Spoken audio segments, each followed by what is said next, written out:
31장 27절 34절까지 제가 공독해 드립니다. 여호와께서 가라사대 보라 내가 사람의 씨와 짐승의 씨를 이스라엘 집과 유다 집에 뿌릴 날이 이르리니 내가 경성하여 그들을 뽑으며 회포하며 전복하며 멸하며 곤란케 하던 것 같이 경성하여 그들을 세우며 심으리라 여호와의 말이니라. 그때 그들이 다시는 이르기를 아비가 신포도를 먹었으므로 아들들의 이가 시다하지 아니하겠고 신포도를 먹는 자마다 그 이가 신같이 각기 자기 죄악으로만 죽으리라. 나 여호와가 말하노라. 보라 날이 이르리니 내가 이스라엘 집과 유다 집에 새 언약을 세우리라. 나 여호와가 말하노라. 이 언약은 내가 그들의 열조의 손을 잡고 애국 땅에서 인도해 내던 날에 세운 것 같이 아니할 것은 내가 그들의 남편이 되었어도 그들의 내 언약을 파하였으니라. 나 여호와가 말하노라. 그러나 그날 후에 내가 이스라엘 집에 세울 언약은 이러하니 곧 내가 나의 복을 그들의 속에 두며 그 마음에 기록하여 나는 그들의 하나님이 되고 그들은 내 백성이 될 것이라. 그들이 다시는 각기 이웃과 형제를 가리켜 이르기를 너는 여호와를 알라 하지 아니하리니 이는 작은 자로부터 큰 자까지 다 나를 알미니라. 내가 그들의 죄악을 사하고 다시는 그 죄를 기억지 아니하리라. 여호와의 말이니라. 아멘. 예레미야 31장 27절 34절 말씀을 중심으로 새 언약을 세우랴. 이런 제목을 오늘 갖도록 하시겠습니다. 지금 우리 서로 인사합시다. 성령 충만합시다. 성령 충만합시다. 서로 축복해요. 주님으로 축복합니다. 신명기 30장에 보면은 하나님은 생사화복을 주장하시고 흥망성쇠를 주장하신 하나님이신 것을 믿으시고 합니다. 이걸 먼저 전제 조건으로 우리가 인정을 하고 말씀을 들으셔야 돼요. 오늘 본문에서 보면은 사람의 씨와 짐승의 씨 이스라엘 집과 유다 집에 뿌릴 날이 이르니 누가요? 내가 하나님께서. 그래서 오늘 30장 31장 말씀은 이스라엘 백성이 바벨론에서 회개하고 돌아왔을 때 그들에게 어떤 축복을 주시느냐가 말씀이 계속 이어지는 겁니다. 그래서 사실 인구가 줄고 늘고 가축의 수가 많아지고 적게 되고 한 것이 우연이 아니라 바로 하나님의 섭리 가운데 되어진 일인 것을 우리가 깨닫게 주고 있죠.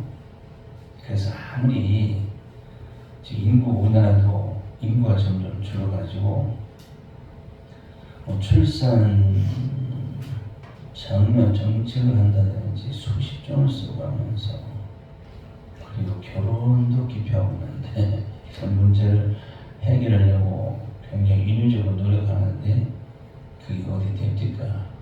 잘 안 된다는 겁니다. 우리가 기른 가축들도 어느 날인가 그냥 그 가축의 그 질병으로 해서 하루에 그냥 수백만 마리를 산책을 오고 없어가지고 이게 부족해가지고 고깃값이라든지 계란값이 또 폭등하는 이런 모든 것을 보게 될 때 이게 전부 다 하나님으로부터 오는 필연적인 섭리라는 사실을 깨닫게 되고 있죠.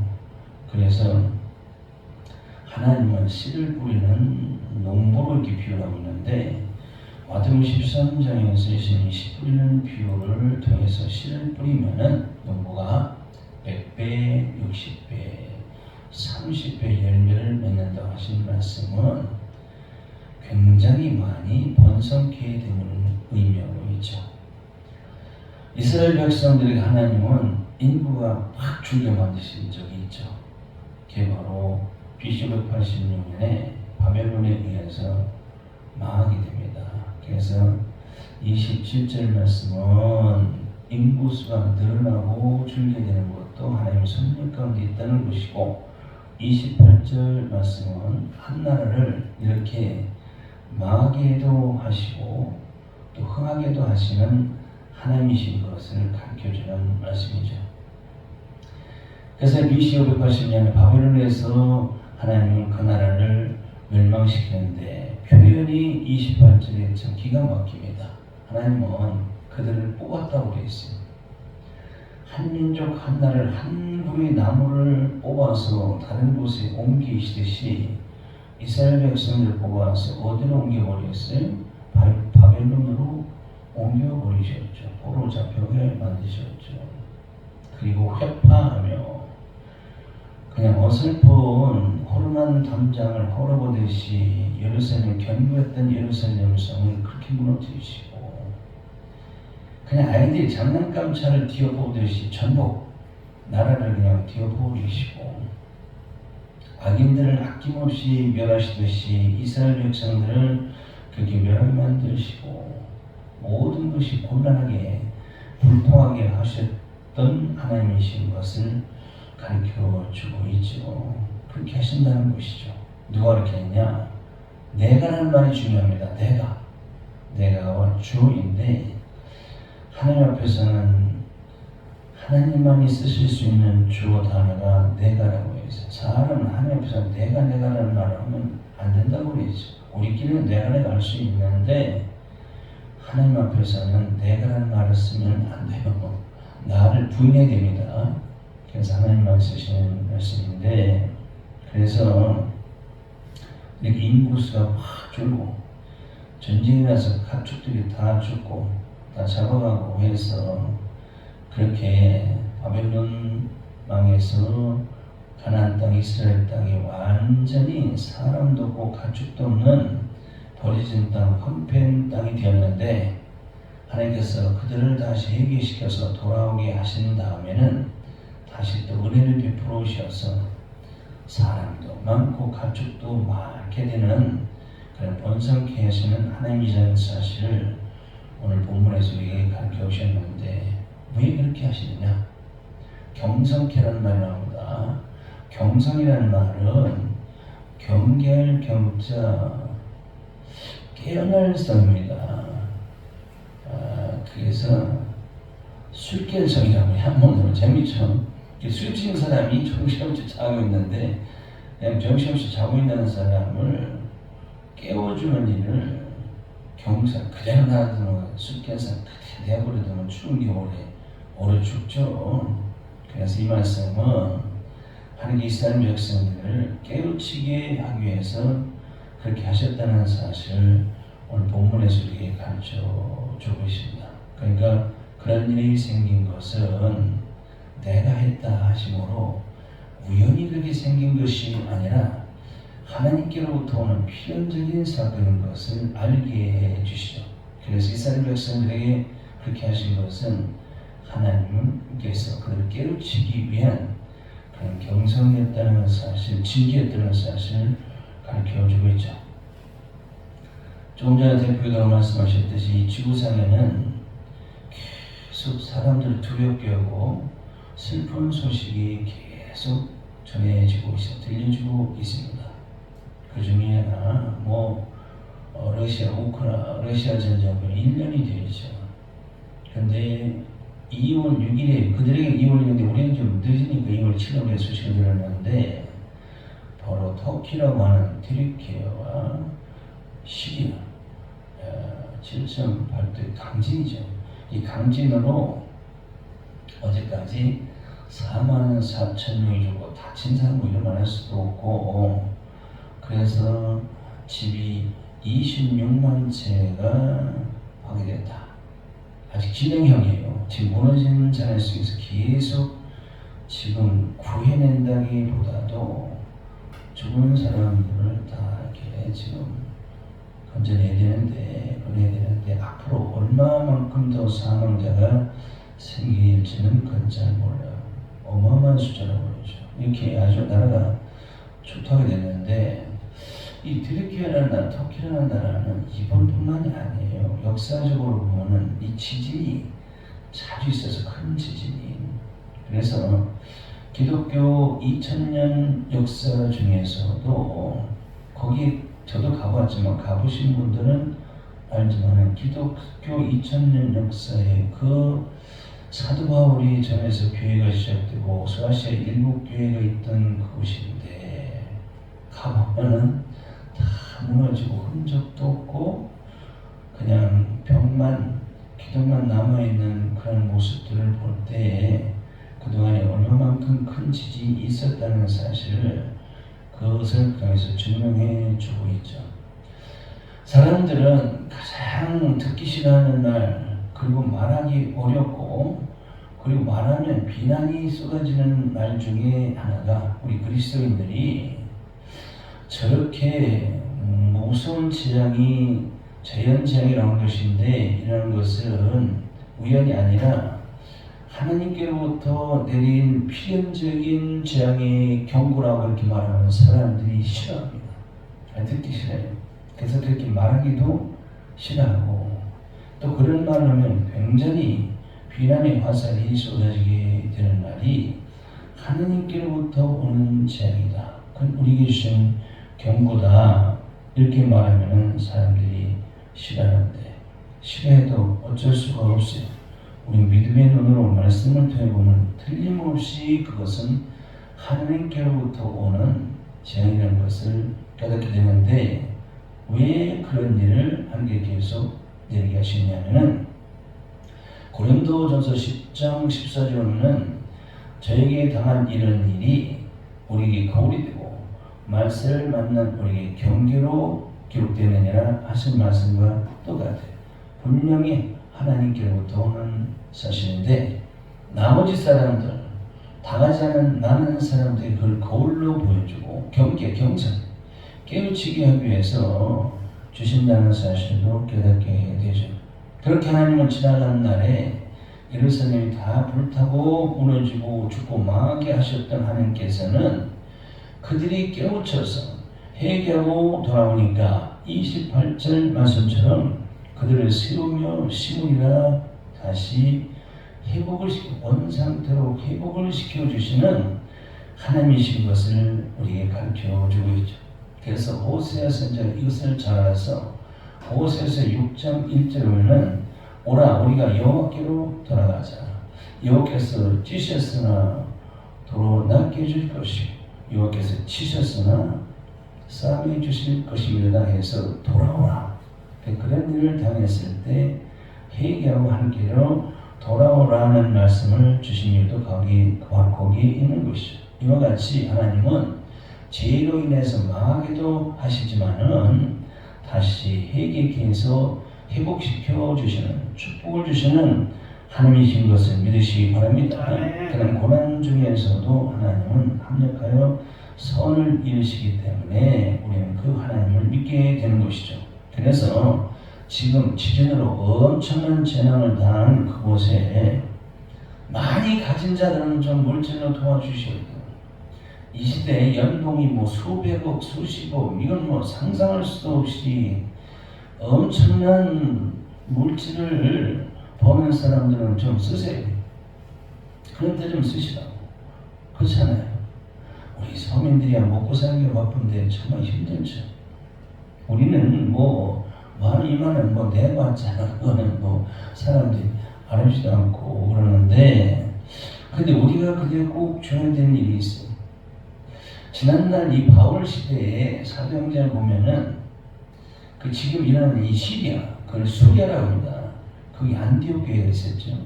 이방 전도의 전초기지가 되었던 그 유명한 시리아의 안디옥 교회가 있었고, 터키에는 비시디아 안디옥 교회라고 정말로 소아시아 전도의 전초기지가 되었던 그런 유명한 복음의 성지 같은 곳이 트르키아와 시리아입니다. 역사를 잘 알죠. 그런데 그곳이 가보면은 완전히 복음의 불모지가 되어버려 있어요. 완전히 복음을 배척해버린 나라와 백성들이 되었다는 겁니다. 그래서 그런 나라가 다시 회복되기 위해서는 우리가 무엇을 물질 있는 사람들은 주세요. 어마어마한 돈을 가진 사람들은 얼마나 많습니까? 온 세계에 좀 줘야 돼요. 우리는 사도행전 3장에서 성전 미문에 앉은 뱅에게 울고 자에게 지체장애자라고 해야 되죠. 그런 자에게 베드로와 요한이 그랬죠. 은과 금은 내게 없거니와 내게 있는 것은 내게 주노니 곧 나사렛 예수의 이름으로 일어나 걸으라. 바로 우리가 줘야 될 것은 바로 은과 금은 없어요. 그러나 우리가 꼭 줘야 될 것은 더 중요한 거죠. 예수의 이름을 줘서 그들이 다시 복음으로 회복해서 그 나라를, 표된 나라를 하나님께서 복음으로 다시 회복시켜 주시고 일으켜 주시고 세우시는 그런 역사가 이루어지도록 우리는 기도해야 될 줄로 믿습니다. 그래서 이스라엘 백성들이 29절 30절에 보면은 이제 하나님께서 그들에게 은혜를 주시니까 그때 그들이 뭐라고 하는가. 오늘 29절 30절에 보면은 그들이 다시는 이르기를 아비가 신포도를 먹었으므로 아들들의 이가 시다 하지 아니했고 신포도를 먹는 자마다 그 이가 심같이 자기 지약으로 죽으리라 이렇게 말해요. 이와 같이 거듭난 자는 말이 틀린다고 그랬죠. 성도들은 나는 거듭난 자, 성도는 거듭난 자 이렇게 말을 하는데 거듭난 자의 특징은 있어요. 분명히 속사람 거듭난 건 잘 모르지만은 겉으로 나타나는 표현이 이 말이 달라져요. 말이 이 지금 이스라엘 백성들이 그렇게 회개하기 전에는 한게 돌아오기 전에는 뭐라 했습니까? 우리가 이렇게 고통당하는 것은 우리 조상들의 죄 때문에 그렇다고 원망하며 불평하며 살던 자들이었는데 이제 하나님께서 그들을 돌이킴을 받을 위해 회개케 해주시고 깨닫고 보니까 그들이 이불려서 뭐라고 하냐면은 이거는 우리 조상 탓이 아니라 바로 내 탓이요. 우리들의 죄 때문에 그렇다는 말을 고백하고 있는 것을 보니까 이거 예수 그리스도가 거듭난 자는 말이 틀려야 됩니다. 전에 믿지 아니했을 때 하던 말을 이제 믿은 다음에 다른 말을 해야 돼요. 그렇죠? 우리로 말하면은 우리 예수를 믿고 거듭나기 전에는 항상 뭐라고 했어요? 안 되면 조상 탓이라고 원망하고 잘 되면 내 탓이라고 하던 우리들의 모습이 생각납니다. 그런데 하나님 징계를 받고 깨닫고 보니까 아비가 신포도를 먹음으로 아들이 이가 신 게 아니라 신포도를 먹는 자마다 당연히 이가 시하나 이렇게 얘기하고 있어요. 그러니까 우리들이 이가 신 것은 우리 아버들이 신포도를 먹어서 우리 이가 신 것이 아니라 신포도를 먹은 내 이가 시다. 이렇게 제대로 깨닫게 되죠. 그래서 하나님의 은혜를 받아 이렇게 변화가 되면은 전에는 항상 남의 탓으로 돌려요. 근데 남의 탓으로 돌리고 원망하고 불평하던 성도가 이제 은혜 받아서 깨닫고 보니까 아니야. 남의 탓이 아니라 바로 내 탓이요. 내 죄 때문이다. 이렇게 고백하는 변화가 있어야 될 줄로 믿습니다. 그래서 깨닫게 주고 있는 것이죠. 그래서 하나님은 그렇게 회개하고 돌아와서 변화받은 주의 백성들에게 31절에 뭘 주시는데 보라 날이 이르니 내가 이스라엘 집과 유다 집에 새 언약을 주시네. 이 보라 이 말은 뭐라고 그러면 두고 보라는 말인데 하나님께서 중대 발표를 하실 때 보라 이 말을 쓰십니다. 두고 보라 이 말입니다. 이스라엘 백성들에게 새 언약을 주신 것이 굉장히 중대 발표입니다. 이 새 언약이 뭐냐면은 장차 오는 신약 시대에 하나님께 주신 이 구원의 언약을 의미합니다. 옛날 구약에는 모세의 율법 속에 옛 언약이 있었죠. 그 언약이 아브라함의 씨로 말미암아 네 후손들이 하늘의 별같이 번성하게 될 것이다. 이 약속이 바로 옛 언약이에요. 아브라함이 주셨던 그 언약을 하나님은 세월 지나서 시내산에서 다시 한번 모세에게 확인을 시켜주시고 그 언약을 받기는 했지만 아브라함도 모세도 그렇게 하늘의 별같이 번성되는 이스라엘 자손들의 모습을 보지 못하고 죽었죠. 그러나 먼 날 이 신약시대 하나님께서 예수 그리스도를 이 땅에 보내주셔서 이 복음의 씨를 온 세상에 있는 그 심령에 이 복음의 씨를 뿌려서 믿는 자가 그렇게 번성케 해 주신 것을 믿으시기 바랍니다. 그렇게 될 것을 지금 말씀하신 거예요. 그래서 27절에도 이스라엘 집, 유다 집, 오늘 31절에도 이스라엘 집, 유다 집, 이 집이라는 말이 나와요. 집이 뭐냐면은 가족들이 모여 사는 곳이 집이죠. 그런데 집은 건물을 의미하는 것이 아니라 거기에 사는 가족들이 핵심입니다. 사람 존재가 핵심입니다. 그러니까 택한 백성들을 의미하는 것이죠. 교회도 마찬가지죠. 성경에서 집이라는 말이 나오면은 이 건물을 생각하면 안 돼요. 성경에서 교회가 나오면 건물인 교회를 생각하면 안 돼요. 건물은 교회당이고 교회는 성도들의 모임, 성들의 심령을 의미합니다. 여기서 집도 마찬가지예요. 건물이라보다도 존재, 사람의 그 심령을 하나의 집으로 표현한 겁니다. 그래서 우리 성도들이 뭐 하는 삶이냐면은 고린도전서 3장에서 나오죠. 주님이 말씀하시되 두 종류의 집을 짓는 사람으로 표현하고 있어요. 그리고 마태복음 7장에 산상수훈이라고 하죠. 산상부훈이라고 하는 것인데 산상설교의 결론 부분에도 마태복음 7장 24, 21절에 보면은 두 종류의 집을 짓는 사람으로 결론 내립니다. 그 두 종류의 집을 짓는 사람인데 하나는 반석 위에 집을 짓는 자, 하나는 모래 위에 집을 짓는 자, 지혜로운 건축자, 어리석은 건축자 두 사람의 모습으로 말씀해 주고 있죠. 결국 그 얘기는 뭡니까? 그렇게 집이 무너지느냐 안 무너지느냐, 어떨 때 창수가 내고 바람이 불 때 무너지느냐 안 무너지느냐 이거죠. 그래서 이게 비유인데 신앙생활에서 신앙의 집을 짓고 있는 우리 성도들도 마찬가지예요. 그래서 그 반석 되신 그 주님 말씀을 듣고 믿고 행하는 자냐 아니냐 이거예요. 이걸 가르쳐 주고 계신 것이죠. 그래서 세상의 환난 속에서도 믿음으로 반석 되신 주님의 그 터 위에 선자는 바람이 나고 창수가 나는 것은 세상 풍파, 환난입니다. 이런 환난이 닥쳐와도 예수를 향한 그 믿음이 요지부동으로 변치 않는 성도가 되는데, 그렇지 않고 이 세상의 초등학문으로 그런 비진리 가운데에서 짓는 사람들, 모래 위에 집을 짓는 자와 같이 그런 세상 풍파 환난이 다가오면은 그 신앙의 집은 속절없이 그냥 무너져 버리게 되는 겁니다. 우리는 이 이렇게 시리아 지진을 통해서 우리는 또 교훈을 받게 되죠. 그 강진에 그 26만 채의 집이 무너졌다고 했죠. 수만 명의 사상자가 생겼죠. 그런데 그 중에서 가장 피해가 터키라는 나라 굉장히 큽니다. 우리나라 뭐 한 10배 더 클 것 같아. 굉장히 크죠. 나라가 넓어요. 유럽까지 있어요. 터키라는 나라가.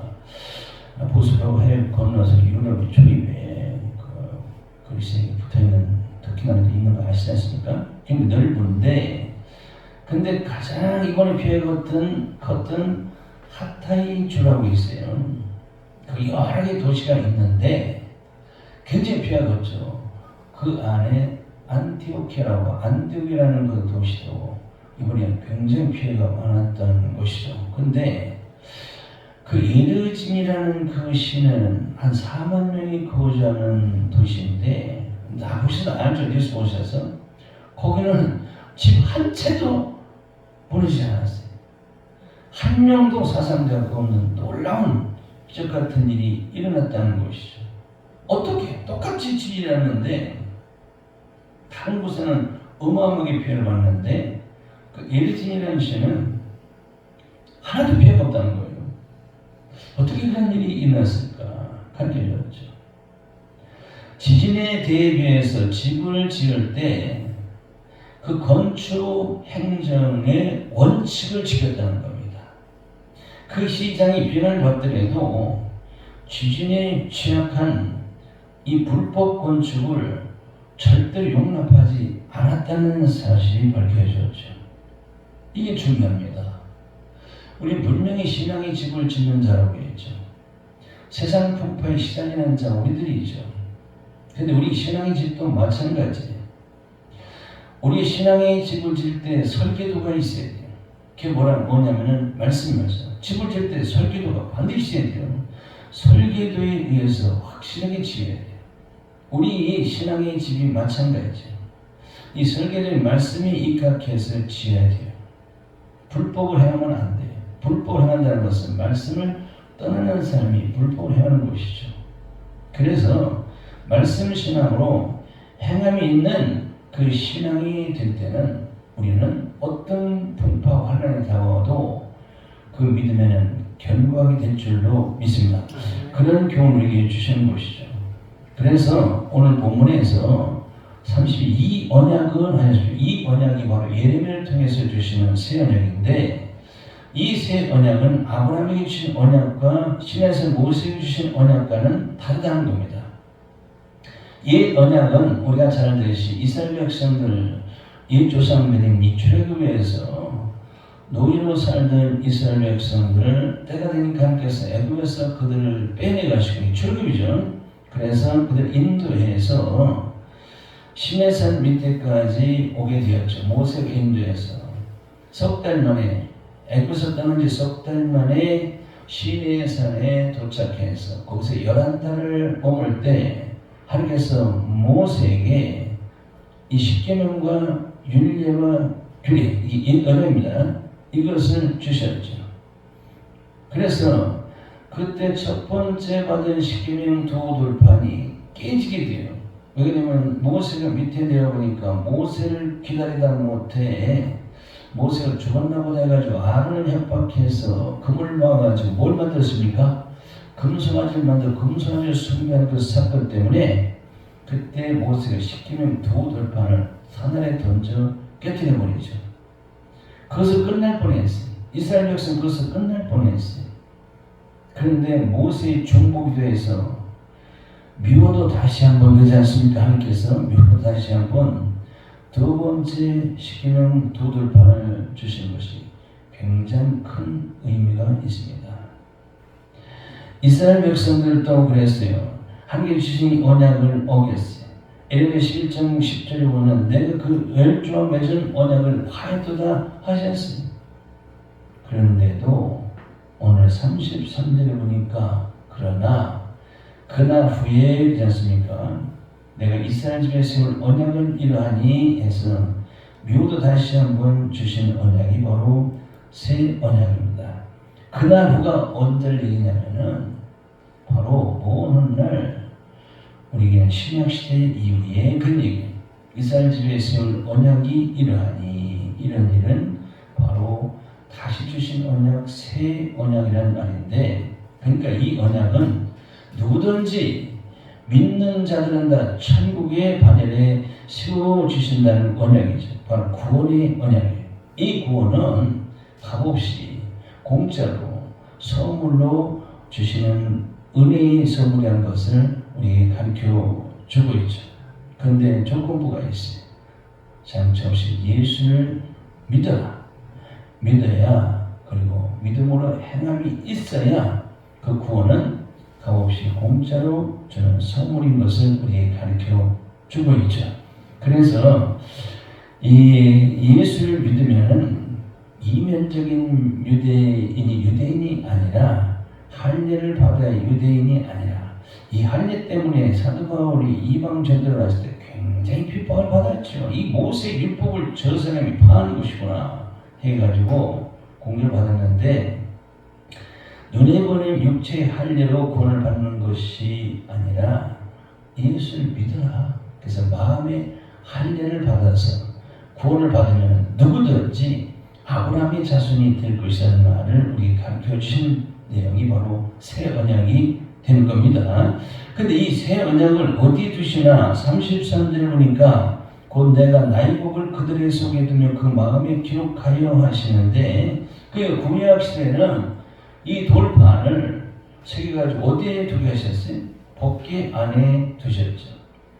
바로 그곳 하나님이 계셨죠. 그래서 구약의 사람들의 불행은 뭐냐면은 이 법궤 앞에서 하나님을 만나게 됐는데 아무나 못 들어가 있어서 보세요.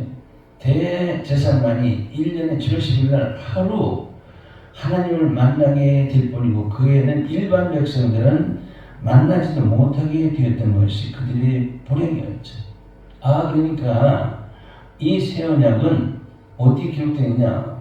마음에 기록해 주시고 우리 심령 속에 그 법을 두신다는 것을 보니까 이게 바로 우리들에게 해당되는 것을 깨닫게 되죠. 그들의 율법 속에는 우리가 믿고 있는 예수라는 말이 하나도 없어요. 그렇죠. 율법 속에는 없어. 그냥 예수님은 어떤 인물이나 사물이나 어떤 사건 속에 위장해서 감춰져 있어요. 이게 바로 감추인 비밀이라고 합니다. 그래서 그들은 몰라했어요. 그래서 하나님은 예레미야 30장 24절에 보면은 너희가 말일에 그것을 깨달을 것이다 그랬어요. 말일이 언제냐면은 신약시대에 바로 성령시대를 의미합니다. 그래서 지금 우리가 이 신약시대 성령시대에 사는 우리는 이 성령으로 이 말씀을 조명해서 비춰주니까 잘 알아요. 그래서 이스라엘 백성들은 출애굽 때도 그렇죠. 6월절 그 어린 양을 잡아 그 피를 문설주와 인방에 발라서 그들의 구원을 받았는데 그것뿐이 몰라요. 근데 우리는 성령의 종을 받아가지고 그 어린 양이 바로 예수 그리스도의 죽음을 의미하고 그 피가 바로 십자가 흘리신 그 예수님의 보혈을 우리 심령에 발라주어서 우리가 심판을 면제받고 구원을 받았다는 사실을 우리가 지금 확실히 눈에 본 것처럼 믿으시기 바랍니다. 믿잖아요. 우리가 알게 됐잖아요. 누구 때문에? 말이래. 성령 때문에 우리 금방 알게 해 주셨다는 겁니다. 그래서 우리가 누가복음 4장 25절 27절 예수님께서 누구를 소개했죠? 엘리야 시대의 사렙다 과부와 엘리사 시대의 나만 장군을 소개해 줍니다. 당시에 엘리야 시대에 그 3년 이상 넘는 가뭄 속에서 과부가 얼마나 많았는지 아냐? 과부가 그렇게 많았는데 엘리야를 딱 사렙다 과부에게 보내주셨다. 누가 하나님께서. 나만 장군 시대, 엘리사 시대에 문둥병자 나병 환자가 얼마나 많았는지 아느냐? 그런데도 유독 나만 장군이 고침을 받았다. 구원을 받았다. 이걸 우리 가르쳐 주고 있어요. 그와 같이 이 시대도 하나님께서는 성령을 우리에게 보내주셨는데 성령을 아무에게나 아무 심령 속에 들여보내주시지 않아요. 그러니까 사렙다 과부나 나만 장군처럼 하나님이 택한 백성들에게만 보내주셔요. 그래서 그 심령 속에 성령을 보내주셔가지고 어떻게 합니까? 성령께서 예수를 주로 고백하고 믿게 하셔서 거기다가 성령으로 인침을 받게 해 주셔서 오늘 본 말씀처럼 나는 그들이 하나님 되고 그들은 내 백성이 될 것이 하시는 말씀대로 하나님은 나의 아버지가 되시고 나는 하나님의 자녀가 되었습니다. 이런 우리 고백이 나오게 된 걸 믿으시기 바랍니다. 우리가 다 그렇게 된 것을 우리가 좀 확실히 알게 되고 있죠.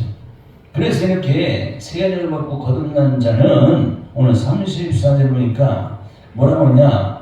그들이 다시는 각기 이웃과 형제를 가르쳐 이르기를 너는 여호와를 알라 하지 아니하리니 이는 작은 자로부터 큰 자까지 다 나를 알미니라 하시는데, 그래서 거듭난 자는 성령을 통해서 하나님을 쉽게 잘 알게 해 주시는 겁니다. 그래서 예수께서도 저희들에게 요한복음 16장 23절을 보면 그날에 너희가 아무것도 내게 묻지 아니하라 그랬어요. 왜? 그날이 언제예요? 오순절 성령 강림 이후, 그러니까 성령을 받게 되면은 내가 어디서 왔는지 알게 되고 왜 사는지 알게 되고 내가 어디로 가는지 알게 되고 내가 얼마나 큰 죄인이었던 것을 알게 되고 나 같은 죄인을 왜 구원해 주셨는지도 알게 되는 것이고 왜 우리가 예수를 믿으면서 때로는 고난을 받게 되는 것도 다 알게 된다는 말씀입니다. 요한복음 16장 13절에 보면 진리의 성령이 오시면 그가 너희를 진리 가운데로 인도하시니 그가 자의로 말하지 아니하고 오직 듣는 것을 말하시며 장래일을 너희에게 알리시리라. 믿으시면 아멘 하신 말입니다. 맞지 않습니까? 성령께서 오셔서 우리를 이렇게 알게 해주셨다는 겁니다. 이와 같이 알게 해주신 하나님은 34절 말씀처럼 그들의 죄를 사하고 다시는 그 죄를 기억하지 아니하리라 하셨는데, 그러니까 예수를 믿고 구원받은 자들에게는 지난날에 주름같이 붉은 죄, 주름같이 붉은 죄를 이제 하나님께서 하나님 법정에서 그 주름같이 지음같이 그 죄를 지은 자에게 무죄를 선포하셔요. 무죄. 그래서 하나님이 그 무죄, 너는 죄가 없다, 무죄를 선포해 주셨기 때문에 우리가 하나님께 그 법정에서 우리를 무죄를 선포하셨기 때문에 우리는 법정적 의를 가진 의인이다 이렇게 얘기합니다. 하나님이 그렇게 선포. 누구 때문에?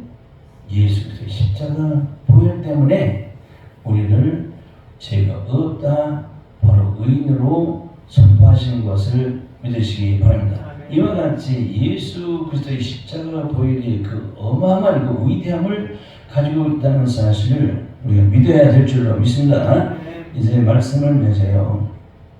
하나님은 죄로 인해서 망하기도 하시지만은 회개하고 돌아오는 자에게는 반드시 흥하게 하시고 성령을 받으면은 이제 항상 남의 탓으로만 여기고 불평하며 원망하며 살던 사람이 변화가 되어서 남의 탓이 아니라 내 탓입니다 하고 고백하며 살게 하시고, 그리고 그런 자들의 심령 속에 하나님은 무엇이냐?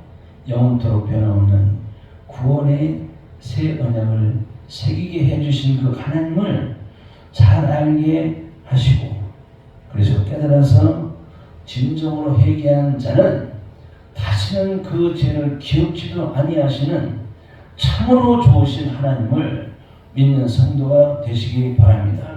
기도하시겠습니다. 하나님 아버지, 오늘도 새 언약을 세우라 이 말씀을 우리에게 주신 것을 깨닫게 주신 것을 감사합니다. 흥망성쇠를 주장하시고 생사화복을 주장하시는 하나님이신 것을 우리가 쉽게 알게 된 것도 성령께서 밝히 말씀을 조명으로 우리에게 주셔서 알게 된 것을 감사합니다.